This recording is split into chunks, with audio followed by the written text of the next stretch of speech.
I have compiled some of the most egregious, some of the most unfathomable, downright diabolical running takes that the world has to offer.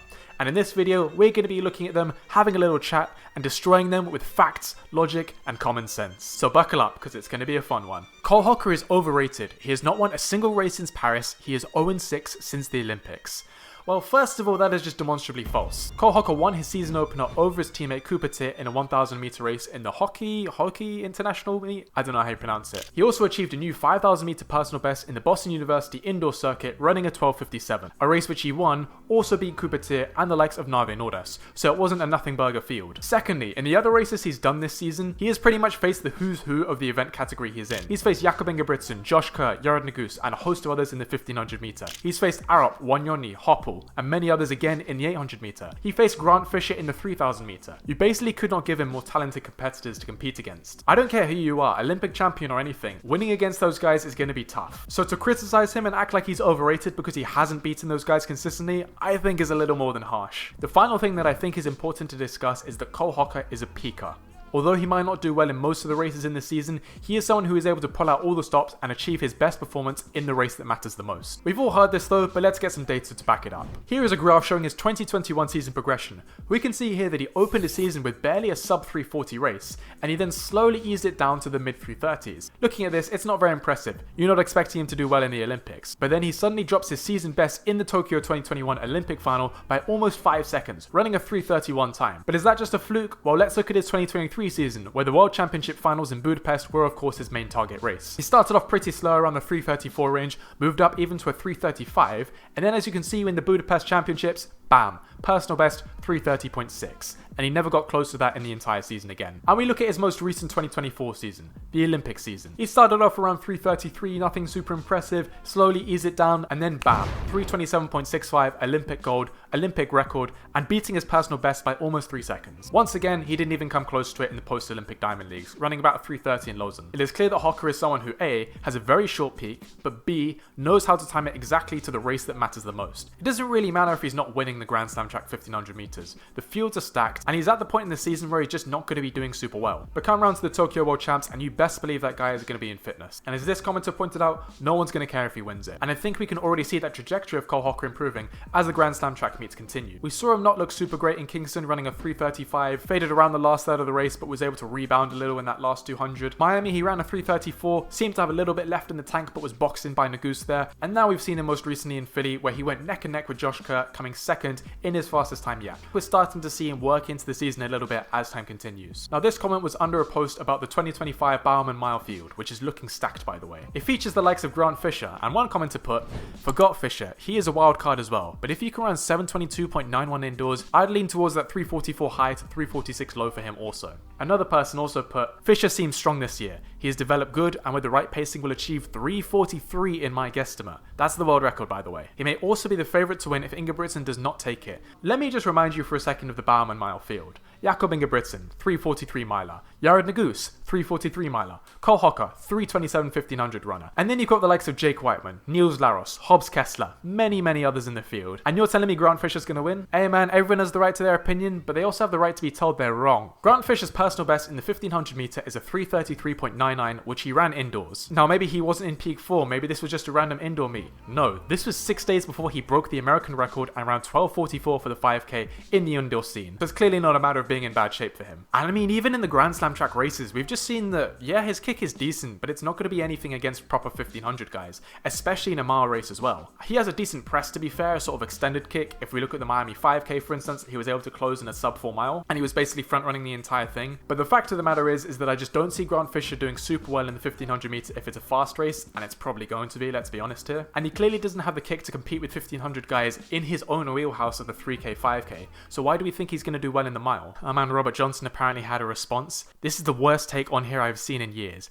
I'll get you up to $10,000 at 10-1 odds with anyone who wants to take it that Grant Fisher doesn't win the Bowerman mile. You or anyone else. put up to $1,000, I put up to 10 times as much. You do realize he lost to Hoey indoors in the 1500 and just got outkicked by Corcoran. Let's make this happen. We'll pay an independent third party to hold the money. Hell, I'm probably willing to bet an unlimited amount of money on this. I'll have to contact my big sports betting friend for backing though, if you want to go higher. Rojo everyone, calm as always. I think it's pretty clear to most people that Fisher isn't winning the Bowerman mile. My best guess is that he's doing this for a bit of speed and also to work on his kicking practice against Jakob Ingebrigtsen. When we look at the 5k, it's likely going to be a tactical race when we come around to the World Championships, and Fisher needs to be able to respond to Jakob's kick if he's going to have any chance of a better place than second. That's probably part of the reason he signed on to the Grand Slam track series as well. It was good practice for him in these super slow races to test out his kick against a solid field. Of course, we've now seen that he's had some mixed results here, but I do think he's shown that his extended kick is pretty good, so we'll have to see what happens in Tokyo. Grant Fisher dodges Nico Young. Duck duck Fisher. Nico Young is the future of the 5k and 10k. While Grant is busy doing lactate testing, his Jerry training is wearing off and Young is looking to get medals.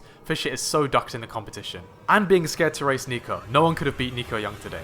Now look, I'm not trying to diss Nico Young here, and I do think Grant Fisher pulling out of the recent 3k in the Philly Slam seemed a little bit weak and a bit odd, but let's talk some stats for a minute. Grant Fisher has a 7:22 American record indoors in the 3000 meters, compared to Nico Young, who has an albeit somewhat outdated PB of 7:37 in the 3000 meters. Let's look at some of their other races. Grant Fisher beat Nico Young in a 10,000 meter Olympic final. Nico Young barely dipped under 27 minutes, whereas Grant Fisher won a bronze medal to place way faster than Nico Young. Even just looking at their personal best, it's not even a competition. Nico is an exciting prospect. He's pretty young, especially for a 5k, 10k guy.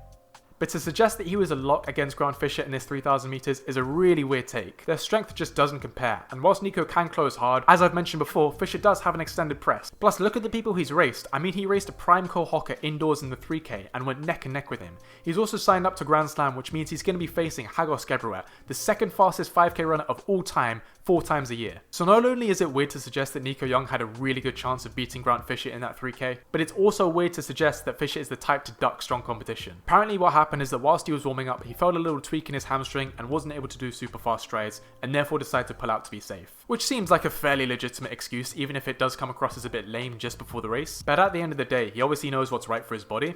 I think there is also an argument to say, as some commenters were pointing out, that this is somewhat of a rebellion against Grand Slam track axing the 5k distance and halving the prize money for his category, which is something that Fisher is especially going to suffer from, given that he won the 100k prize money in the last 2 slams, and was touted to probably do so for the next 2 ones as well. So if Grand Slam aren't going to take him super seriously, then why should he take Grand Slam super seriously? I mean, Gebrewehr scratched that race as well, and I think Cuomo was actually the only racer in that race. The other guys were all freelance challengers. As far as I know, Fisher hasn't come out and made a statement about Grand Slam track axing the 5k, but I would be interested to hear his real thoughts on it. And speaking of Grand Slam track, let's look at Michael Johnson's justification for axing the 5k in the Grand Slam Philly series. I mean, that event was the one of all of them where we just felt like the 2-race concept wasn't working as well, so we made the decision that we would just go with the 3,000. Why do you feel like they weren't working as well?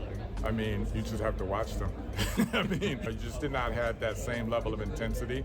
Let's deconstruct that a bit. Now look, I understand that maintaining the 3k, 5k category is going to be very difficult given the fact that they have no recovery days in between. I also understand and to be honest kind of agree with the criticism that he had of the 3k and 5k races. I'm not super against the tactical performance, but there's a tactical performance and then there's whatever these were. I mean, a 14:39 5k for professionals is laughable. Then you also had this issue, especially in Kingston, where Grant Fisher essentially just sandbagged the 3k, didn't even aim for first place because he knew that based on the point scale, he didn't actually really need to go for it, and he played the safer option. Now I said previously, and I stand by the fact that Fisher should do whatever he thinks is best to win, but it's not a very good look for him or Grand Slam if we're being honest. I mean, the women here got the short end of the stick because Ingetic was really pushing the pace and making the races exciting. And then you also had the likes of Medina Issa and Taya as well, sitting on her, making the race exciting, giving her someone to worry about. So whilst it definitely sucks that everyone's getting their prize money halved, it especially sucks for the women because they didn't actually do anything wrong. They were making the races exciting. Although I do think that's partly just because Ingetic is a beast and she just doesn't care about race tactics, she's just going to outrun you if she can. So whilst I agree with Michael Johnson that the dual category system just isn't working for the distance stuff, I really don't understand why he had to axe the 5k though. If you're willing to get rid of the category system, why not just have a separate 3k and a separate 5k? That way you still keep the distance stuff, still keep people happy, and the racers who are currently signed can just pick whichever ones they want. It also means you won't have the controversy of splitting the prize money because one race will be 50k and the 5k will be 50k. If people want to compete in both, that's their prerogative, they absolutely can if they want to. And whilst of course they will need to sign some new talent for those races, I don't see that being a huge issue. Because whilst I'm not a recruiter there, I can imagine that the biggest issue that they faced trying to get people into the long distance category was the fact that they had to commit to 8 races across a 2 to 3 month span, which is a lot of strain on the body for any racer, particularly a distance running athlete in a long season like this with the World Champs in September. But now you can advertise to people and say, we've got this 5k race in front of a decent crowd where you could win up to $50,000 in prize money.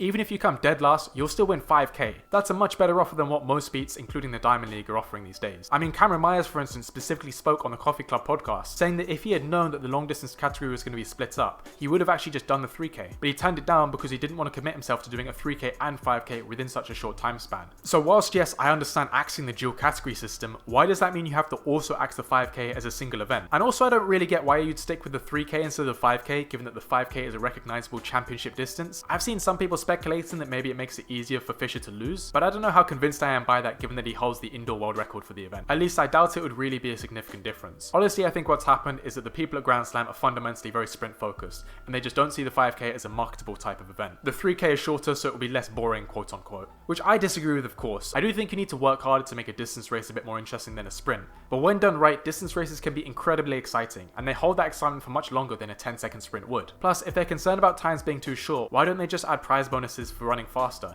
If you run, say, a sub 13 in the 5k and you get an extra 25k bonus for that, people are going to want to run that time. But instead of just removing the 5k and halving the prize money, just have a separate 3k, a separate 5k, and add time bonuses to make sure the races are nice and snappy. As far as I can tell, they're not planning to change anything for the LA Slam, but we'll see what they do for next year at least. I have done a lot of criticism of other people's bad takes, but I've had some bad takes myself, haven't I? No. Me? Never. So fair to say it's a bit rich of me criticizing others for their bad takes. If you want to see a video about the current world records that are under threat this year, then click on this video here. Alternatively, click on this video that YouTube recommends you watch, and of course, I suggest you follow their advice. Thank you very much for watching, and I'll see you in the next one. Happy training.